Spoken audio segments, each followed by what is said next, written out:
হ্যাঁ, movie lovers welcome back to another video of শ্রেষ্ঠ শ্রী। আজকের ভিডিওতে আমরা কথা বলতে চলেছি রেপ ওয়ান নামে একটি মুভি নিয়ে, এবং এটি রিসেন্ট 2024 একটি মুভি, ক্রিসমাসে রিলিজ প্রাপ্ত। এবং এই মুভিটিতে প্রধান অভিনয় করেছেন রক এবং ক্রিস এভেন্স। এবং এই মুভিটি এই ক্রিসমাসে আমার মনে হয় ওয়ান অফ দ্য বেস্ট হলের মুভি দেখার জন্য। তো কেন আমার এটা মনে হচ্ছে, চলুন ভিডিওতে আলোচনা করা যাক।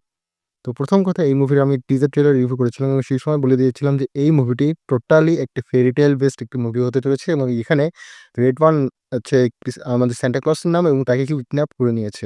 কেউ বা কারা তাকে কিডন্যাপ করেছে এবং কেন তাকে কিডন্যাপ করেছে, এটা নিয়েই সম্পূর্ণ মুভির স্টোরি এগোবে। এবং এর পরবর্তীতে আমরা রক এবং ক্রিস এভেন্সকে দুজনকেই আমরা দেখতে পাবো যে তাকে সান্টা ক্লসকে খোঁজার জন্য তারা দুজনই বেরিয়েছে, এবং তাদের সঙ্গে বিভিন্ন স্নোম্যান থেকে শুরু করে বিভিন্ন ধরনের আ উইচ তাদের সঙ্গে এসেছে, মানে তাদেরকে প্রতিহত করার চেষ্টা করেছে, এবং তারা তাদের সঙ্গে লড়াই করে কিভাবে তারা সান্টা ক্লজকে রক্ষা করবে, এটাই হচ্ছে এই সিনেমার মূল প্রতিপাদ্য বিষয়। তো চলুন এখন এর পরবর্তীতে এই মুভির আমরা পজিটিভ এবং নেগেটিভ দিকগুলো নিয়ে আলোচনা করি। এবং সর্বপ্রথম যে পজিটিভ দিক আমার সবথেকে বেশি ভালো লেগেছে, সেটা হচ্ছে এই মুভিতে কম্বাইনেশন অফ আপনার অ্যাকশন অ্যান্ড কমেডি। আপনি সম্পূর্ণ মুভি যদি দেখুন, আপনার হলিউডের ম্যাক্সিমাম মুভি বলব না, আপনার রকের যে মুভিগুলো আপনি দেখবেন, এমনকি জুমানজি টাইপের ফ্র্যাঞ্চাইজির যে মুভিগুলো, সেখানে কিন্তু আপনার একটা জিনিস সবথেকে বেশি ওয়ার্ক করে, সেটা হচ্ছে অ্যাকশনের সময় আপনার কমেডি। এবং এই যে কমেডি এবং অ্যাকশন দুটার কম্বিনেশন থাকে, এই জিনিসটা কিন্তু বেশি ওয়ার্ক করে জুমানজি ফ্র্যাঞ্চাইজি এবং এই মুভিটার ক্ষেত্রেও। যার কারণে সম্পূর্ণ মুভি যখন আপনি দেখবেন ছোট থেকে বড়, যেহেতু একটা ফেয়ারিটেল টাইপ একটা মুভি এবং বাস্তব জীবনের সাথে ফেয়ারিটেলকে একটু অ্যাটাচ করে দিয়ে এই সিনেমাটাকে তৈরি করা হয়েছে, রেড ওয়ান মুভিটা। তো এই মুভিটার মধ্যেও যে যখন এই কম্বিনেশনটা কাজ করছে, আপনার কমেডি ওয়ার্ক করছে প্লাস আপনার অ্যাকশনটা ওয়ার্ক করছে, তার মানে বড় এবং ছোট সবাই কিন্তু এই সিনেমাটাকে এনজয় করতে পারতেছে এবং রিলেটেড করতে পারতেছে। এরকম না যে জাস্ট আপনার ছোটরাই জাস্ট দেখবে, ছোটদের জন্যই না। এই জিনিসটাকে খুব ভালোভাবে কাজ করা হয়েছে এবং গল্পটার দিকে খুব ভালোভাবে নজর করা হয়েছে। যার কারণে বড় ছোট সবাই এবং সব বয়সী সব বয়সীরাই এই ধরনের মুভি, অর্থাৎ এই হলিউড টাইপের মুভিগুলো দেখতে বেশি পছন্দ করে। এবং এই মুভিটাও কিন্তু সফলভাবে সেই কাজটাই করেছে। So combination of action and drama comedy কিন্তু বেশ ভালো। নাম্বার 2 যে জিনিসটা সবথেকে বেশি ভালো লেগেছে, সেটা হচ্ছে আ এই মুভির মধ্যে আপনার যে সকল আপনার স্টোরিটায় তৈরি করা হয়েছে, সেই স্টোরিটার মধ্যে আ ইমোশনটাকে কাজ করছে। আমি প্রতিটা রিভিউ করার মুভি রিভিউর সময় বলি যে ইমোশন যদি কখনো কানেক্ট করে, তাহলে কিন্তু সেটা বেশ ভালো আ আপনার একজন দর্শকের তখন মন কাড়িয়ে নেবে। সেই সিনেমাটা ভালো ব্যবসা করুক বা না করুক, সেটা একজন ডিরেক্টর হিসেবে কিন্তু সফল তিনি। তো এই মুভির মধ্যে কিন্তু ইমোশনটা সবথেকে ভালো কাজ করেছে। আপনারা যদি লক্ষ্য করেন, আপনার রকের এমনকি ক্রিস এভান্স, এই দুজনের যে ক্যারেক্টারটা, এই ক্যারেক্টারের মধ্যে একটা ইমোশন রয়েছে। ক্রিস এভান্স হচ্ছে আ নটি বয়ের মধ্যে পড়ে, নটি লিস্টের মধ্যে পড়ে। তো সে কেন পড়ে, তার মধ্যেও একটা স্টোরি রয়েছে, যেটা আপনি সিনেমা দেখলে বুঝতে পারবেন।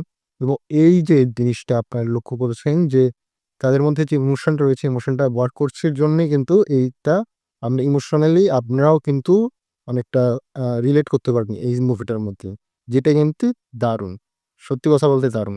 নাম্বার 3 যে পয়েন্ট, সেটা হচ্ছে এই মুভির অ্যাকশন। আ অ্যাকশন এবং কমেডির পার্টটা তো আমি বললাম যে এখানে কমেডি এবং অ্যাকশন নিয়ে কাজ করা হয়েছে ভালো। এছাড়া হলিউড মুভিতে কিন্তু প্রচুর আ আপনার অ্যাকশন থাকে। সেটা আমরা প্রত্যেকটা মুভিতেই দেখতে পারি যে অ্যাকশন প্রচুর রয়েছে, খুব ভালো লাগে। এইখানে নাম্বার 3 তে যে পয়েন্টটা রাখতে চলেছি, সেটা হচ্ছে ক্রিস এভান্সের লাস্ট একটা মুভি এসেছিল যার নাম খোস্টেক। তো ওই মুভিটাতেও মধ্যে প্রচুর অ্যাকশন ছিল, কিন্তু সেই মুভির গল্পটা সেরকমভাবে ভালো ছিলনা। যার কারণে আমার বলতে গেলে অনেকেরই কিন্তু সেই মুভিটা ভালো লাগেনি, এবং এমনকি আপনার IMDb যে রেটিং ছিল, সেই রেটিংটাও কিন্তু সে পরিমাণ ভালো নয়। এবং সেই জায়গাতে রেড ওয়ান মুভির রেটিং কিন্তু অনেক ভালো, এবং এখন পর্যন্ত আমাকে বা যারা এই মুভিটি দেখেছে তাদেরকে ভালো লেগেছে। জাস্ট অফ অল নট যে এখানে অ্যাকশনটা খুব বেশি ম্যাটার করছে। এই মুভির গল্প এবং যেভাবে ডিরেক্টর উপস্থাপন করতে চাচ্ছে, সেই জিনিসটাকে মেইনলি আপনার কাজ করতে হয় ভালোভাবে। যার কারণেই কিন্তু একজন দর্শকের মধ্যে, হ্যাঁ, এই জিনিসগুলো, যে সকল জিনিস দেখানো, যে শুধু অ্যাকশন থাকলেই হবে না, তার মধ্যে ভালো উপাদান থাকতে হবে। যেরকমটি এই মুভির মধ্যে রয়েছে, আপনার গল্প ভালো প্লাস আপনার অ্যাকশন ভালো, কালার গ্রেডিং ভালো প্লাস বিজিএম এর ইউজ গুলো কিন্তু খুব ভালোভাবে করা হয়েছে। যার কারণে এই যে পোরশনটা অ্যাকশন প্লাস আপনি যে সকল জিনিস দেখতেছি, এই জিনিসটা আমাদেরকে ভালো লাগছে, এবং এইটা মুভিটার একটা ডিরেক্টরের কিন্তু একটা সাফল্য যে তিনি এটা ভালোভাবে তৈরি করতে পেরেছেন। Number 3 part complete. সো এই ছিল আমার মূলত পজিটিভ ৩ টা পয়েন্ট যেটা আমাকে এই 'রেপ অন' মুভিটা দেখতে বেশ ভালো লেগেছে এবং আমাকে আকর্ষণীয় করে তুলেছে এই মুভিটা। সো এর পরবর্তীতে আমি একটা ফাইনাল কমেন্ট দিতে যাচ্ছি যে ক্রিসমাসে দেখার জন্য এটা কিন্তু একটা best movie. 'Red one' is one of the best movie because of not এখানে বড়, বড় কাস্টিং করা হয়েছে। নট রিয়েলি দ্যাট বাট এখানে যে কাজগুলো করা হয়েছে কালার গ্রেডিং থেকে বিজিএম প্লাস অন্যান্য বিষয় সবকিছুই কিন্তু ভালো ছিল। তো কিছু নেগেটিভ দিক তো অবশ্যই থাকে যেকোনো মুভিরই আপনার হলিউডের হোক বা বলিউডের বা টলিউড বা ঢালিউড নেগেটিভ দিকও রয়েছে। এই মুভির ক্ষেত্রে যেটা নেগেটিভ দিক সেটা হচ্ছে এই মুভির যে গল্পগুলোকে তুলে ধরা হয়েছে এই গল্পগুলোকে আরেকটু স্ট্রং করলে আরেকটু মনে হয় বেটার হতো। তো কোনটা পয়েন্ট আমি আপনাদেরকে একটু খুলে বলি। তো দেখুন ১ম কথা আমাদের ক্রিস এভান্সের যে ক্যারেক্টারটা সেই ক্যারেক্টারটার ছোটকালটা মানে বাল্যকালটা যেভাবে তুলে ধরা হয়েছে সেইটাই খুব শর্ট এবং এরপর সে নটি লিস্টের মধ্যে পড়ে এবং আরেকটু যদি এই জায়গাটা একটু স্ট্রং করতে পারত তাহলে আমার মনে হয় আরেকটু বেস্ট হতে পারত।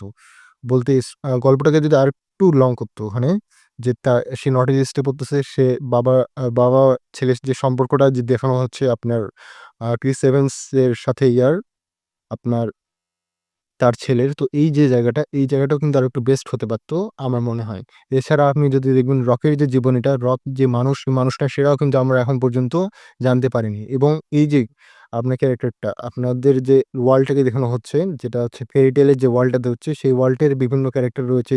ওই জায়গাগুলোকে আরেকটু তাদের গল্পগুলোকে আরেকটু স্ট্রং করতে পারত। তাহলে কিন্তু আরেকটু বেশ মানে একটা বেটার আমরা ফলাফল কিন্তু আমরা পেতাম।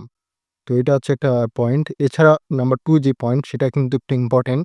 সেটা হচ্ছে পাশ্চাত্য মুভি আমরা যখন ফরেন ইউরোপ এবং বা আমেরিকান মুভি দেখি অথবা আমরা যদি বলি যে হলিউড টাইপের মুভি দেখি সেটাতে কিন্তু পাশ্চাত্য জীবনটাকে খুব বিলাসিতাভাবে দেখানো হয় এবং এটা কিন্তু আমাদেরকে সাধারণ আমরা এশিয়ান যারা রয়েছে তাদের মধ্যে একটা ইফেক্ট কিন্তু অবশ্যই ফলে।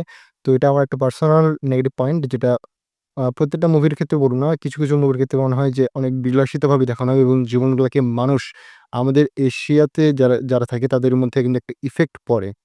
তো এটা একটা আ পয়েন্ট ছিল। তো এছাড়া কিন্তু আমার এই মুভিটা দারুণ লেগেছে। তো আপনাদের কেমন লাগলো অথবা আপনারা যদি না দেখে থাকেন এখনই যাই দেখুন এবং দেখার পর আপনার এই ভিডিওর কমেন্টসও জানিয়েন যে কেমন লাগলো? আমার অপিনিয়নের সাথে আপনার কি একটা মিল রাখতে পারছেন কি রাখতে পারছেন না সেটা অবশ্যই জানান। বাই ফ্রেন্ডস, অ্যানাদার ভিডিও দেখা হচ্ছে। বাই।